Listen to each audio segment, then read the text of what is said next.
Hello नमस्कार, जय हिंद दोस्तों। स्वागत है आप सभी का मेरे चैनल पे फिर से। और आज हम लोग करंट अफेयर्स में एक ऐसा टॉपिक कवर करेंगे जो कि आने वाले हर एग्जाम में एकदम से हॉट टॉपिक रहेगा। वो इस बार बहुत ज़्यादा चर्चा में है, इसलिए इस टॉपिक से हर एग्जाम में, चाहे वो सेंट्रल गवर्नमेंट का एग्जाम है या फिर स्टेट का है, एक या दो क्वेश्चंस आने ही आने हैं। जीके, जीएस और करंट अफेयर्स दोनों की दृष्टि से हम इस टॉपिक को तैयार करेंगे। और मैं गारंटी के साथ कह रही हूँ कि कोई भी एग्जाम ऐसा नहीं रहेगा इससे अछूता जिसमें कि इसका एक भी प्रश्न ना आए। 2 प्रश्न आप लेकर के चलिए हर एग्जाम में। जैसे आने वाला अगर CTET भी है उसमें भी आएगा, क्योंकि उसमें जीके के तौर पे आएगा। और KVS है, KVS में भी आएगा। जो भी करंट अफेयर जीके जीएस के होते हैं, और जैसे IAS PCS के एग्जाम्स हैं तो उसमें जीएस में जो सब्जेक्टिव मैटर होता है उसमें आएगा। तो वीडियो को बिना स्किप किए देखिएगा, जिससे कि आपको उस पर सारे क्वेश्चंस किस तरह से प्रिपेयर करने हैं वो आप लोगों को पता चल जाए। चलिए शुरू करते हैं। तो हमारा टॉपिक है आज का G20 शिखर सम्मेलन।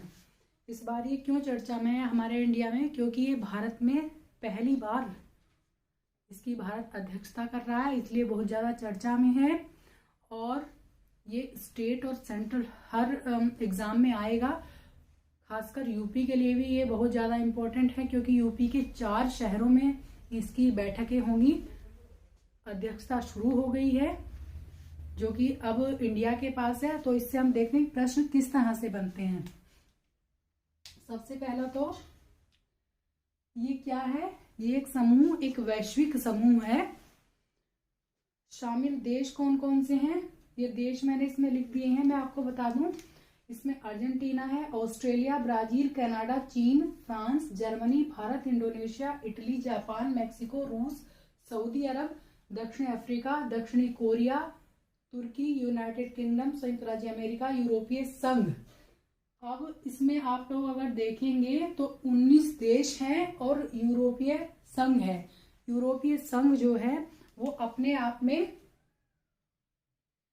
27 देशों का समूह है, इसलिए 19 देश है इसमें। और एक यूरोपियन यूनियन है, इसमें 27 देशों का समूह है यूरोपियन यूनियन। और इसका गठन हुआ था 1999 में, 26 सितंबर 1999। इसलिए इसकी जो अध्यक्षता सौंपी जाती है वो सितंबर से है और नेक्स्ट अगस्त तक सौंपी जाती है, जिस देश को भी दी जाती है। 90 के दशक की जो मंदी आई थी, आर्थिक मंदी, उसको देखते हुए इन देशों ने 7 देशों ने मिलकर के इसका गठन किया था। अब तो इसमें 20 देश हैं, ठीक है। तो इसके बाद है सम्मेलन। अब तक हो चुके हैं 17, 18वां चल रहा है और 19वां प्रस्तावित है। तो अब तक कितने हो चुके हैं? 17 हो चुके हैं, 18वां वर्तमान में भारत की अध्यक्षता में चल रहा है। भारत में पहली बार हो रहा है, इसलिए इसकी बहुत ज्यादा वैल्यू है, बहुत ज्यादा चर्चा में रहेगा ये। और यूपी के 4 शहरों में हो रहा है। इसमें एक चीज और है, स्पेन इसका सदस्य नहीं है, लेकिन स्पेन को स्थायी अतिथि के रूप में इसमें आमंत्रित किया जाता है। स्थायी अतिथि, अगर प्रश्न बनता है कि आप रिक्त स्थान में करके भी दे सकते हैं, डैश करके, कि स्पेन को डैश के रूप में आमंत्रित किया जाता है। किसके रूप में? स्थायी अतिथि के रूप में। और एक शब्द इसमें यूज होता है, ट्रोइका। ट्रोइका यूज होता है G20 देशों की जो अध्यक्षता होती है उसमें। वो क्या होता है? जैसे जो देश पहले अध्यक्षता कर चुका है, मीन्स पहले, अब से पहले जो की है इंडोनेशिया ने की है, बाली में हुई थी 2022, पूर्व में हो गया है वो। और अब भारत कर रहा है वर्तमान। और जो भविष्य में जो अध्यक्षता करेगा, ब्राजील करेगा 2024 में। ये 3 प्रश्न अपने आप में बन चुके हैं।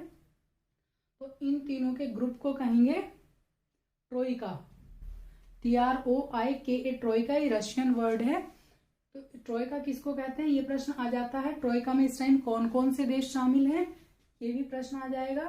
तो इंडोनेशिया, भारत और ब्राजील, इस तरह से। और प्रश्न इस तरह से भी आते हैं कि इस ग्रुप में से कौन कौन से देश G20 में शामिल हैं या कौन सा देश शामिल नहीं है। मोस्टली इसमें नाम पाकिस्तान का दिया जाता है। जो क्वेश्चंस आते हैं कि इसमें ये देश शामिल हैं या ये नहीं है, इस तरह से तो पाकिस्तान का नाम आता है, पाकिस्तान इसमें शामिल नहीं है, इसका सदस्य नहीं है वो।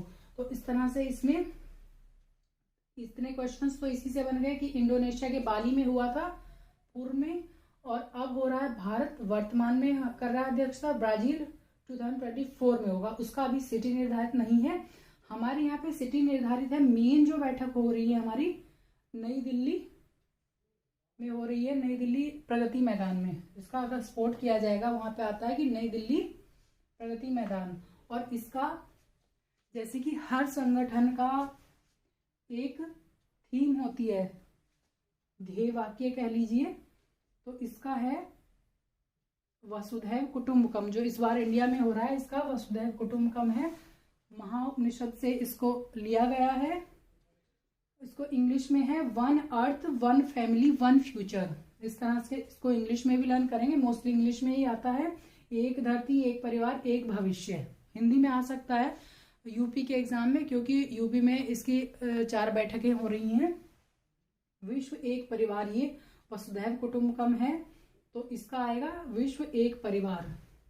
इस तरह से प्रश्न बनते हैं इसमें कि इसकी थीम क्या थी या क्या है जो वर्तमान में चल रहा है। एक चीज आप लोगों को और याद करनी है, जो चीजें करंट में चल रही होती है उनमें जैसे इनके राष्ट्राध्यक्ष आएंगे।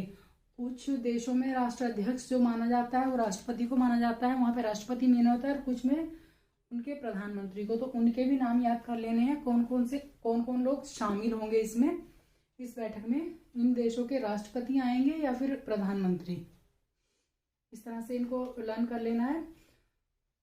और आप लोगों के लिए 2 प्रश्न हैं। एक प्रश्न तो ये है शेरपा क्या होते हैं। G20 शिखर सम्मेलन से ही संबंधित है, शेरपा किनको कहते हैं। और एक प्रश्न है G20 की प्रथम बैठक कब और कहाँ हुई थी। ये आप लोगों के लिए प्रश्न है। तो इस तरह से इसको याद कीजिए। जरूरी नहीं कि आप लोग केवल KVS ही निकालेंगे या फिर कोई छोटा और भी एग्जाम निकालेंगे। आप लोग आगे की तैयारी करके रखिए, पूरे हर टॉपिक को हर एंगल से तैयार कीजिए, जिससे कि आने वाले टाइम में आप लोग अपनी आगे की तैयारी भी पूरी कर सके। और कमेंट करके एक चीज और बताइएगा, कौन कौन लोग KVS निकालने के बाद IAS या PCS की तैयारी करना चाहते हैं, तो उसी एंगल से अपने टॉपिक को तैयार कीजिए। इस वीडियो में बस इतना ही। अगर आप लोगों को वीडियो पसंद आई हो तो वीडियो को लाइक जरूर करें, और चैनल पे अगर नए हैं तो चैनल को सब्सक्राइब करें। मिलती हूँ फिर अगली वीडियो में, तब तक के लिए नमस्कार, जय हिंद।